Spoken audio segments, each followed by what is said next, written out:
Oubliez tout ce que vous avez vu dans les films hollywoodiens, les vraies armes de science-fiction sont déjà là et elles sont absolument terrifiantes. En ce moment même, des ingénieurs militaires russes déploient discrètement des machines qui réécrivent complètement les règles de la guerre moderne. On parle de drones fantômes qui dominent les cieux, de sous-marins qui chassent dans un silence total et de missiles hypersoniques qui vont si vite qu'ils transforment littéralement l'air en plasma. Mais parmi toutes ces technologies de pointe, quelles sont les machines qui se distinguent vraiment comme le summum de l'ingénierie militaire? On va le découvrir aujourd'hui en explorant le top 10 des armes futuristes des forces armées russes. On ouvre le bal à la numéro 10 avec le Su-75 Checkmate. C'est un tout nouveau chasseur tactique léger monoréacteur qui donne l'impression d'être sorti tout droit d'un jeu vidéo de science-fiction. Les concepteurs ont construit cette machine pour qu'elle soit économique, furtive et absolument redoutable. Mais qu'est-ce qui la rend si spéciale? Eh bien, elle repose massivement sur l'intelligence artificielle. Le système informatique joue le rôle de pilote virtuel, gérant les systèmes de vol et les armes, afin que le pilote humain puisse se concentrer entièrement sur la mission. Imaginez jouer à un jeu vidéo en mode facile. C'est exactement ce que fait l'intelligence artificielle pour le pilote au combat. Il peut atteindre des vitesses allant jusqu'à 2200 km/h et peut emporter jusqu'à 7400 kg d'armes dans ses soutes internes pour préserver son profil furtif. Le Su-75 Checkmate est conçu pour se faufiler sous les radars ennemis et frapper avant que quiconque ne se rende compte de quoi que ce soit. Il dispose d'un rayon de combat impressionnant d'environ 1500 km sans ravitaillement. Le système radar peut suivre jusqu'à 30 cibles et en engager jusqu'à 6 simultanément. Si vous adorez ces analyses militaires approfondies et que vous regardez depuis votre téléphone, laissez vos hype points dès maintenant parce que ça nous aide vraiment à publier de nouvelles vidéos chaque jour. On n'en est qu'au début de ce compte à rebours et vous n'allez pas croire ce que les ingénieurs ont concocté pour la prochaine arme. Du ciel au domaine de la pure énergie, on trouve en numéro 9 le PRSV. Vous vous souvenez de l'époque où les armes laser n'étaient qu'un truc sympa dans les films de science-fiction? Eh bien, c'est officiellement terminé. Le PRSV est un vrai système laser à haute énergie, basé au sol, qui est déjà opérationnel. L'armée garde la plupart de ses caractéristiques comme un secret bien gardé, ce qui ne fait que le rendre plus mystérieux et intimidant. Voici néanmoins ce que l'on sait sur ce gigantesque rayon de la mort. Il est principalement conçu pour aveugler ou détruire les satellites ennemis en orbite autour de la Terre. Oui, vous avez bien entendu, il tire des lasers directement dans l'espace. Si un satellite espion ennemi tente de photographier des mouvements militaires top secrets, le PRSV peut tirer un puissant faisceau lumineux pour griller ses capteurs optiques et l'aveugler complètement. C'est comme braquer une lampe torche gigantesque et incroyablement chaude dans les yeux de quelqu'un, mais à l'échelle cosmique. Mais ce n'est pas tout. Ce système est également capable d'intercepter des drones ennemis et des aéronefs légers qui s'approchent trop près de zones interdites. Il les brûle littéralement hors du ciel en quelques secondes. Ce qui est dingue, c'est que une telle arme nécessite des quantités d'énergie colossales. On parle de niveau de puissance qui pourrait alimenter une petite ville. Certains experts pensent qu'elle utilise un réacteur nucléaire compact rien que pour générer assez d'énergie pour un seul tir. Imaginez une arme qui voyage à la vitesse de la lumière, ne laissant à l'ennemi 0 seconde pour réagir ou esquiver. On ne peut pas échapper à un laser, n'est-ce pas? C'est l'attaque surprise ultime. C'est exactement ce genre de technologie futuriste qui change les règles de la guerre moderne.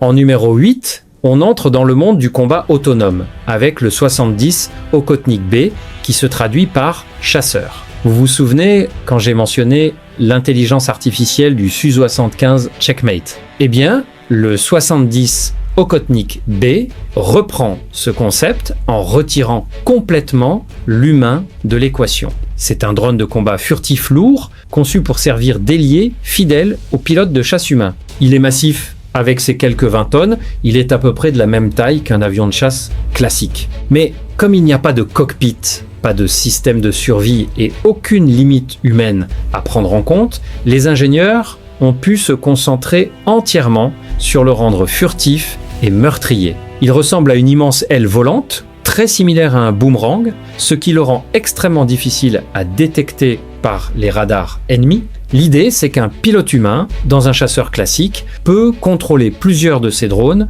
à distance de sécurité. Le 70 Okhotnik B volera en avant du pilote humain, repérant les cibles, brouillant les signaux ennemis et tirant même ses propres missiles. Si la situation devient trop dangereuse, c'est le drone qui prend le risque à la place du pilote. Il a un rayon d'action de 6000 km et peut atteindre des vitesses proches de 1000 km/h. Réfléchissez à quel point c'est dingue. Un avion fantôme robotique, glissant silencieusement dans le ciel, traquant des cibles avec une précision impitoyable. Il peut emporter jusqu'à 2000 kg de bombes et de missiles cachés dans ses soutes internes. Ça change complètement la donne, parce que vous n'avez plus affaire à un seul avion de chasse qui vous attaque, mais à tout un essaim de robots invisibles travaillant en parfaite coordination. Vous commencez à voir à quel point l'intelligence artificielle prend le contrôle du champ de bataille. C'est à la fois fascinant et terrifiant.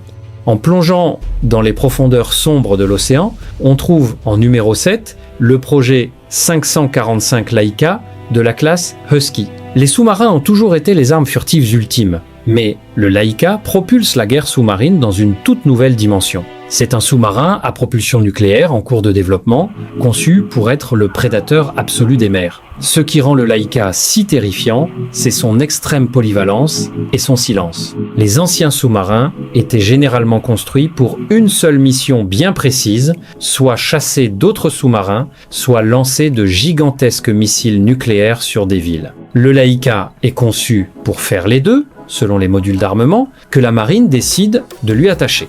C'est comme un kit de jeu de construction mortel pour l'armée. Les ingénieurs ont mis l'accent sur la discrétion acoustique de ce monstre des mers. Ils utilisent des matériaux composites avancés pour la coque, plutôt que de l'acier ordinaire, ce qui non seulement l'allège, mais absorbe aussi les ondes sonores ennemies. Ce qu'on n'entend pas, on ne peut pas le couler. Il peut plonger à plus de 600 mètres. Se cachant dans les profondeurs glaciales, inaccessibles aux navires de surface. Le Laika devrait également être armé des derniers missiles hypersoniques, ce qui signifie qu'il peut s'approcher silencieusement d'une côte ennemie et déclencher une attaque avant même que les opérateurs radars adverses n'aient le temps de réagir. Un fantôme silencieux portant assez de puissance de feu pour raser un petit pays, attendant patiemment dans les eaux sombres. Si ce voyage au cœur des technologies militaires futuristes vous passionne, prenez une seconde pour appuyer sur le bouton like. Ça aide vraiment la chaîne et me montre que vous voulez plus de contenu comme celui-ci.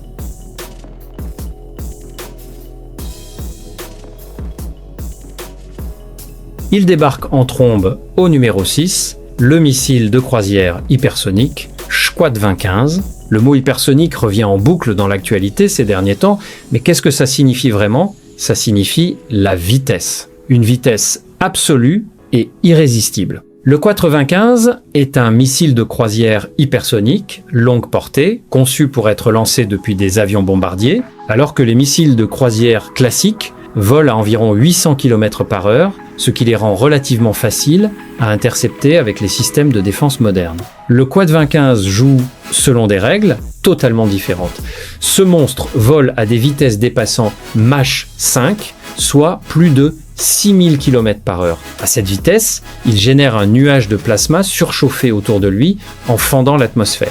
Ce nuage de plasma absorbe les ondes radio, rendant le missile pratiquement invisible au système radar classique. Au moment où un ennemi le détecte, il lui reste exactement 0 secondes pour faire quoi que ce soit. Le Quad 25 est conçu pour parcourir des distances extrêmement longues. Bien que la portée exacte soit un secret bien gardé, les experts estiment qu'il peut parcourir plus de 3000 km pour frapper sa cible avec une précision chirurgicale. Imaginez un bombardier lâcher ce missile depuis un espace aérien totalement hors de portée de l'ennemi, gardant les pilotes en parfaite sécurité pendant que le missile fonce vers un centre de commandement ou un porte-avions. Les systèmes de défense aérienne modernes ne sont tout simplement pas conçus pour intercepter quelque chose qui vole aussi vite et manœuvre de façon aussi imprévisible. C'est comme essayer de toucher une balle avec une autre balle alors que les deux se déplacent en zigzag de façon totalement aléatoire. Le 95 représente un bouleversement majeur dans la façon dont les guerres seront menées, où la vitesse est la meilleure des armures. Ça nous amène parfaitement au numéro 5, le 500 Prométhée. Si des armes comme le 95 représentent la force irrésistible, le 500 est conçu pour être l'obstacle immuable. C'est un système de missiles solaires de nouvelle génération et le qualifier de canon antiaérien serait lui faire une insulte monumentale. Le Prométhée est une bête absolue conçue pour contrôler les cieux et même les franges inférieures de l'espace. Oui, vous m'avez bien entendu, ce truc peut abattre des cibles qui se trouvent littéralement dans l'espace. Il dispose d'une portée de détection radar époustouflante de plus de 2000 km et d'une portée d'engagement d'environ 600 km. Cela signifie qu'il peut verrouiller des missiles balistiques ennemis, des bombardiers furtifs et même des satellites en orbite basse et les anéantir avant qu'ils ne s'approchent jamais de leur cible. Le 500 est spécifiquement conçu pour traquer et détruire les armes hypersoniques.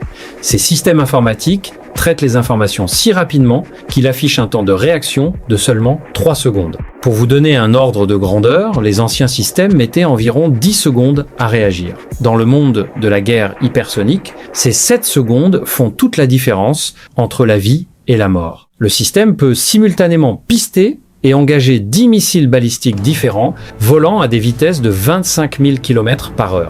C'est un système hautement mobile, ce qui signifie que l'armée peut le charger sur d'énormes camions et le déplacer à travers le pays, le rendant incroyablement difficile à localiser et à détruire pour l'ennemi. Imaginez un dôme de protection invisible s'étendant sur des centaines de kilomètres dans le ciel, repoussant tout ce qui tente d'y pénétrer. C'est le bouclier ultime sur le champ de bataille moderne.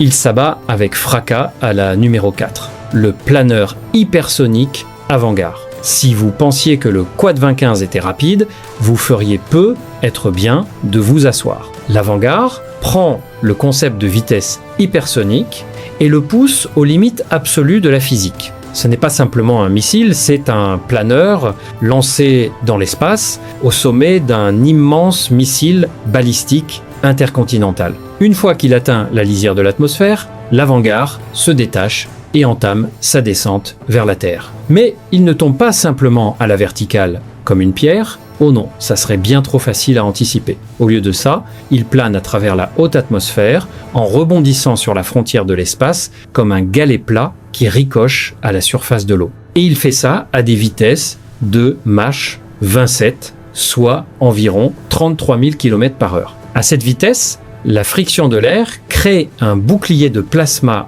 enflammé autour du véhicule, portant sa surface à plus de 2000 degrés Celsius. Il ressemble à une gigantesque météorite artificielle qui embrase le ciel. Ce qui est vraiment terrifiant dans l'Avangard, c'est sa maniabilité. Tout en filant à 33 000 km/h, il peut changer brusquement de direction, gauche, droite, haut, bas, en semant une confusion totale dans les radars ennemis et en rendant mathématiquement impossible toute interception par un système antimissile actuel. Il transporte une ogive nucléaire d'une puissance explosive de plus de 2 mégatonnes, une puissance destructrice inimaginable. La seule énergie cinétique de l'impact, même sans l'explosion, suffirait à anéantir sa cible. C'est une arme conçue pour contourner chaque système de défense existant dans le monde. De la vitesse brute et irrésistible couplée à une puissance destructrice terrifiante, il se glisse silencieusement à la numéro 3, le projet PAC DA-80. Là où les missiles hypersoniques misent sur la vitesse brute, ce gigantesque bombardier stratégique mise sur une invisibilité absolue. Le PAC-DA est un bombardier furtif de nouvelle génération conçu pour remplacer les bombardiers anciens, beaucoup trop visibles, du passé. En regardant le design, on voit une aile volante sans empennage ni fuselage traditionnel. C'est juste une immense aile élancée en forme de chauve-souris. Cette forme particulière fait rebondir les ondes radar de façon minimale, faisant apparaître un avion gigantesque comme un petit oiseau sur l'écran radar d'un ennemi. Il est conçu pour voler à des vitesses subsoniques, en restant sous les 1000 km/h. Pourquoi ne pas le faire voler plus vite ? Parce que voler plus lentement signifie que les moteurs produisent moins de chaleur, ce qui le rend bien plus difficile à détecter pour les capteurs infrarouges. L'objectif n'est pas de semer l'ennemi en vitesse, mais de passer complètement inaperçu. Le projet PACDA 80 dispose d'un rayon d'action de 12 000 km, ce qui lui permet de décoller, de traverser le monde, de larguer sa charge utile et de rentrer à la base sans jamais avoir besoin de se ravitailler en vol. Et en ce qui concerne la charge utile, ce Fantôme peut emporter pas moins de 30 000 kg d'armement. On parle de bombes conventionnelles, de missiles hypersoniques, comme le Quad 2015 dont on a parlé plus tôt, et bien sûr, d'armes nucléaires. C'est un véritable cauchemar stratégique pour n'importe quel adversaire, car on ne peut tout simplement pas se défendre contre un bombardier qu'on ne voit pas. L'équipage de 4 personnes sera installé dans un cockpit numérique ultra perfectionné, utilisant l'intelligence artificielle pour naviguer à travers l'espace aérien hostile. C'est comme un ninja silencieux qui porterait un marteau-piqueur.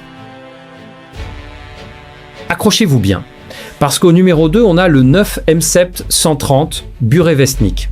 Certains analystes militaires ont surnommé cet engin la catastrophe volante, et pour une raison bien terrifiante. Voyez-vous, les missiles de croisière classiques ont une limite majeure. Ils finissent tôt ou tard par manquer de carburant. Ils ne peuvent voler qu'une distance limitée avant de devoir frapper leur cible ou s'écraser. Les brillants, ou peu, être fous scientifiques derrière le Burevestnik, ont résolu ce problème en installant un mini-réacteur nucléaire à l'intérieur même du missile. Oui, il s'agit d'un missile de croisière à propulsion nucléaire. Parce qu'il utilise la propulsion nucléaire, il possède une autonomie illimitée. Il pourrait théoriquement être lancé, survoler l'océan, faire le tour complet du globe 10 fois, rester en l'air pendant de nombreux jours, puis plonger soudainement sur sa cible depuis une direction totalement inattendue. Imaginez devoir vous défendre contre un missile qui peut faire le tour du monde juste pour vous frapper dans le dos au moment où vous regardez ailleurs. Il est conçu pour voler à des altitudes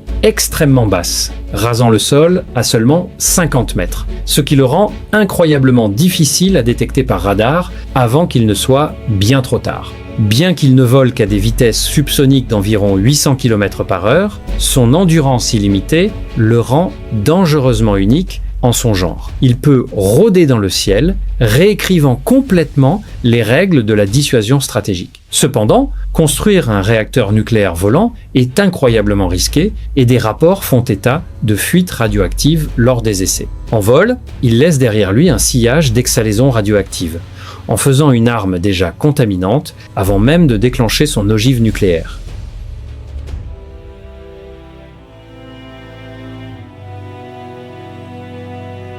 Nous voilà enfin arrivés à la première place de notre compte à rebours et elle appartient au Poséidon. Si vous vous souvenez du plan de super vilain fou que j'ai mentionné au tout début de la vidéo, c'est lui. Le Poséidon n'est ni un navire ni une torpille ordinaire. C'est un gigantesque engin sous-marin, autonome à propulsion nucléaire, armé d'une ogive nucléaire dont la puissance donne le vertige. On parle d'un immense drone sous-marin de 24 mètres de long qui se déplace dans les grandes profondeurs. Tout comme le Burevestnik, le Poséidon est propulsé par un petit réacteur nucléaire, lui conférant littéralement une autonomie illimitée. Il peut être lancé depuis un sous-marin, comme le projet 545 Laika dont on a parlé plus tôt, et traversera silencieusement l'océan en plongeant à des profondeurs de 1000 mètres, là où aucune torpille classique ne peut le suivre. Il peut se déplacer sous l'eau à la vitesse stupéfiante de 185 km/h, laissant les sous-marins ennemis loin derrière.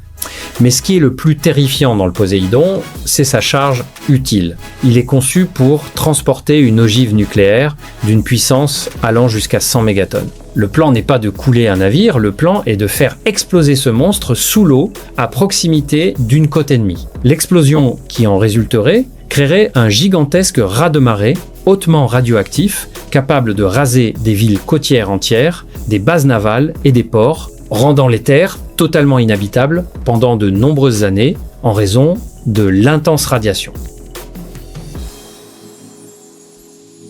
Et voilà les amis, c'était le top 10 des meilleures armes des forces armées russes. Laquelle de ces machines vous a le plus impressionné? Dites-le nous dans les commentaires. Et n'oubliez pas de liker et de vous abonner si vous voulez voir encore plus de classements comme celui-ci.